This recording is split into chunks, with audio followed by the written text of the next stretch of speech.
All right, hello, Miss Veswani's fifth graders. I'm going to read from Refugee.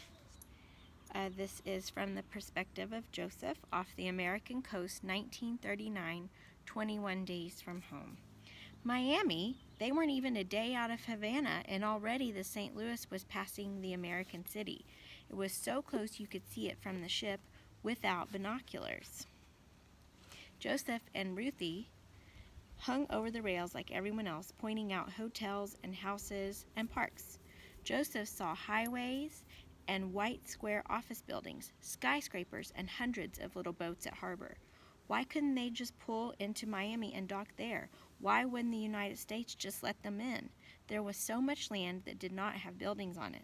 Miles and miles of palm trees and swamp page blue. As far, where did it go? As far as the eye could see.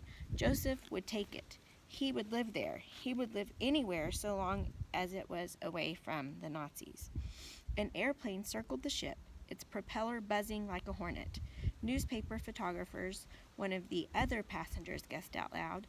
Joseph knew by now that the St. Louis was big news the world over. Newsreel camera crews had followed the ship out of Havana Harbor on little boats, yelling out the same questions all the passengers had. Where would they land? Who would take the Jewish refugees? Would they end up back in Germany?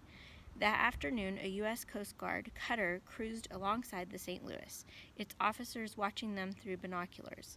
One of the other children guessed the cutter was there to protect them, to pick up anyone who jumped overboard. Joseph thought it was to make sure the St. Louis didn't steer for Miami. Some of the children, like Ruthie, still played games and swam in the pool, and they were close enough to America for some of the teenagers to pick up a New York Yankees game on their radios. But most of the adults walked around like they were at a funeral. The happy mood of the voyage to Cuba was gone forever. People spoke little and socialized less. The movie theater was deserted. No one went to the dance hall, except for Joseph's mother. For days she had mourned Joseph's father, had become Joseph's father by locking herself in their cabin, but with the announcement that the St. Louis was leaving Cuba, leaving without her husband, something in her flipped like a light switch. She cleaned herself up, put on makeup, did her hair, dumped the contents of her suitcase on her bed, put on her favorite party dress, and went straight to the dance hall. She had been there ever since. Joseph's mother was dancing by herself when he went to find her.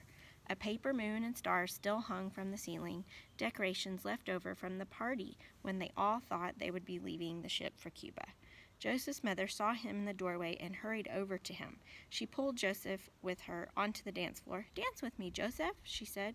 She took his hand in hers and led him in a waltz. "We did not pay for all those dance lessons for nothing."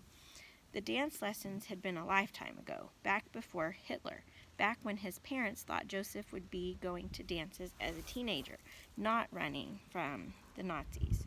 "No," Joseph said. He was too old to dance with his mother, too embarrassed, and there were more important things to think about right now.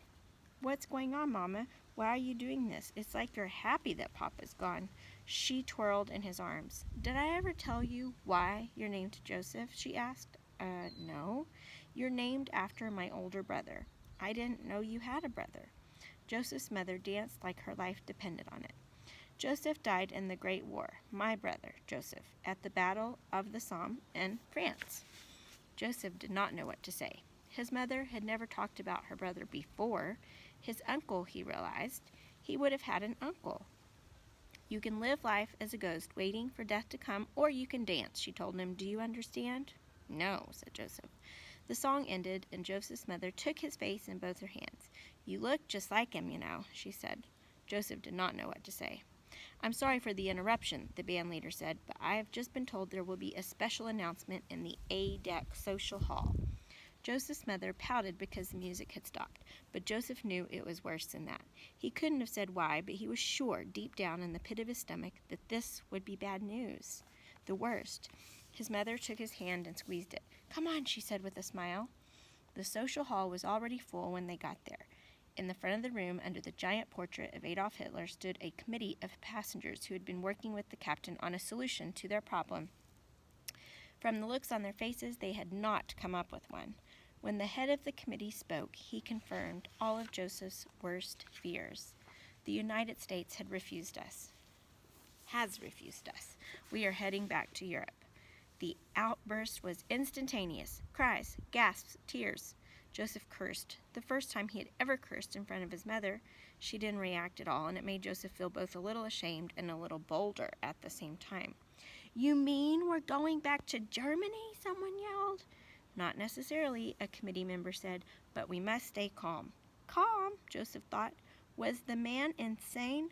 Calm? How can we stay calm? A man asked out loud, echoing Joseph's thoughts. The man's name was Posner. Joseph had seen him before on the ship. "A lot of us were in concentration camps," Posner went on. His face was twisted in anger, and he spat his words. "We were released on condition that we leave Germany immediately. For us to return means one thing, going back to those camps. That could be the future of every man, woman, and child on this ship. We will not die. We won't return. We will not die," the crowd chanted. Out of the corner of his eye, Joseph saw Otto Scheindeck lingering in the doorway. He grinned at the panic in the room, and Joseph felt his blood began to boil. "Ladies and gentlemen," said the head of the committee, "the news is bad. That we all realize. But Europe is still many days away. That gives us, all of our friends, time to make new attempts to help us." Joseph's mother pulled him away. "Come, Joseph, someone will think of something. Let's dance." Joseph did not understand why his mother wasn't upset, why she suddenly didn't seem to care anymore. They were about to be taken back to Germany, back to their deaths. Joseph let his mother pull him to the door, then broke away. "No, Mom, I can't." She smiled sadly at him and ducked past Otto Scheindeck, who leaned against the doorframe. "You should do as your mother says, boy," Scheindeck said. "These are your last free days. Enjoy them. When you go back to Hamburg, nobody will ever hear from you again." Joseph went back to the yelling passengers, his anger rising like the tide. There had to be something they could do, something he could do. The passenger who had spoken up, Posner, pulled him aside. "You are Aaron Landau's son, Joseph." "Yes, I'm sorry about your father," he said. Joseph was tired of hearing people's condolences. "Yes, thank you," he said, trying to move on. The man grabbed his arm. "You were among the children who went to the engine room and the bridge, yes?" Joseph frowned. "What is this about?" "And you're a man now. You had your bar mitzvah, that first Shabbos on the ship." Joseph stood taller, and the man let go of his arm. "What of it?" Joseph asked. The man looked around to make sure no one else was listening. "There's a group of us who are going to try to storm the bridge and take hostages," he whispered. "Force the captain to run the ship aground on the American coast." Joseph couldn't believe what he was hearing. He shook his head. "It will never work," Joseph said. He had seen how many crew there really were on the ship, and what a lot of them below decks really thought about Jews. They would not go down without a fight, and they knew the ship better than the passengers. Posner shrugged. "What choice do we have? We cannot go back. Your father knew that. That's why he did what he did. If we succeed, we're free." "Oh my gosh. Oh, sorry. Oh, it's a hummingbird. Oh, sorry, boys and girls. Oh my gosh, it's so pretty. Hold on. Oh, I don't know if you can see it. Oh, sorry about that. We were almost done. I'm not going to start it over. Y'all can just make fun of me, whatever. I thought it was like a bee or a wasp. I just heard like a buzzing sound. Oh no, now I can't get this to stick. I'm laughing at myself. Oh goodness. Okay, gosh, I can't get that to stay. All right, where are we? Joseph. Oh, if we fail, at least the world will realize how desperate we are. Joseph looked to the floor. If they failed, he means when they failed, the captain would take the ship back to Germany, and then Posner and the rest of the hijackers were sure to be sent to concentration camps. "Why are you telling me this?" Joseph asked. "Because we need you with us," Posner told him. "We need you to show us the way up to the bridge." That's the end of the perspective of Joseph. So we are getting close to being caught up with Miss Smith's class. I might do one more. That way I can just read like once for both classes. So anyway, I'll send this out. Hey, maybe come here. Come here, babe. You guys can see my dog, my other dog, because I had my poodle in one of my videos last week. This is maybe, because if you'll remember this story, for those that I've probably told, which is probably most of you, but I just can't remember. His name's Maybe because he was a rescue dog, like a stray dog, and we had to make sure that he would be okay in our family, so we were maybe going to keep him. So he was a maybe that we've had 7 years. Right, Mabes? Okay, anyway. Alright, bye guys.